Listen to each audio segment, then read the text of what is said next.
his home. But let me talk to you about another founder, a very interesting one.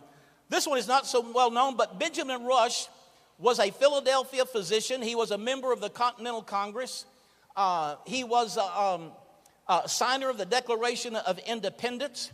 He was a devout Christian and a devout abolitionist.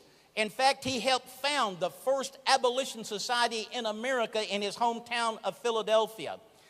This is a quote in one of his writings where he called on the pastors and the ministers of America to take a stand against slavery. He said, but chiefly, now this is one of our founding fathers, he says, but chiefly, ye ministers of the gospel, let your zeal keep pace with your opportunities to put a stop to slavery. Slavery is a hydra sin and includes in it every violation of the precepts of the laws and the gospel. Rush became close friends with this person, Richard Allen, who had been a slave, but it was interesting. He was a slave on this Stokely Sturgis plantation in Maryland. But one of these revivalist abolitionists came along.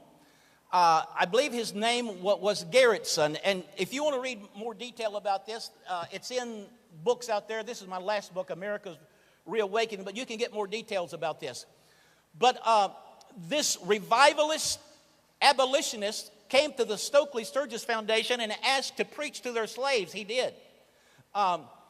Then he talked to Stokely Sturgis and was able to convince him that slavery is a sin. And so Stokely Sturgis then began to make arrangements for his slaves to obtain their freedom.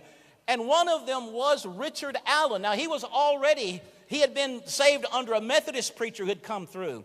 And so as soon as he had his freedom, he began to do what was burning in his heart: preach the gospel of Jesus Christ. He became such a powerful and successful evangelist to both black and white audience. His ministry played a further role in breaking down the racial barriers. In fact, my friend Paul Strand, who used to be the senior correspondent for CBN News and so on, he's since retired. He called Richard Allen America's black founding father. Well, he initially settled in Philadelphia, where he became a member of the Methodist Church, which was interracial because of the Great Awakening and how it had impacted the colonies. And he settled in the Methodist Church. Now, Rush was a Presbyterian, but they became close friends because they were both abolitionists. And as the awakening began to wane, the elders of the Methodist Church in Philadelphia decided to segregate the seating according to race. At this time, Allen and the other blacks, they walked out. They weren't sure what they were going to do. But Benjamin Rush, a Presbyterian, he came to their side, talked about it, helped them attain property, and even gave money to constructing their building. And later, Richard Allen spoke about this and said, he's talking about Benjamin Rush and another person by the name of Ralston.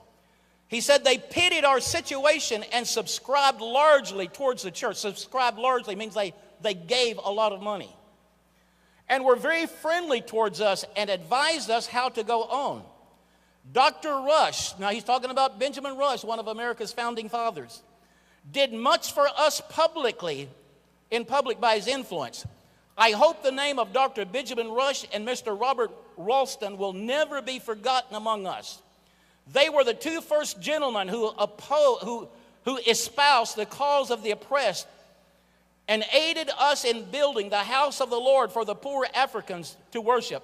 Here was the beginning and rise of the first African church in America. It was called Bethel Church. Out of it came the African Methodist Episcopal Church and denomination that we know today as the AME. Now think about this for a moment. One of America's founding fathers was involved in launching one of the great black churches and denominations in America today. Hallelujah. There's a shout of praise, doesn't it?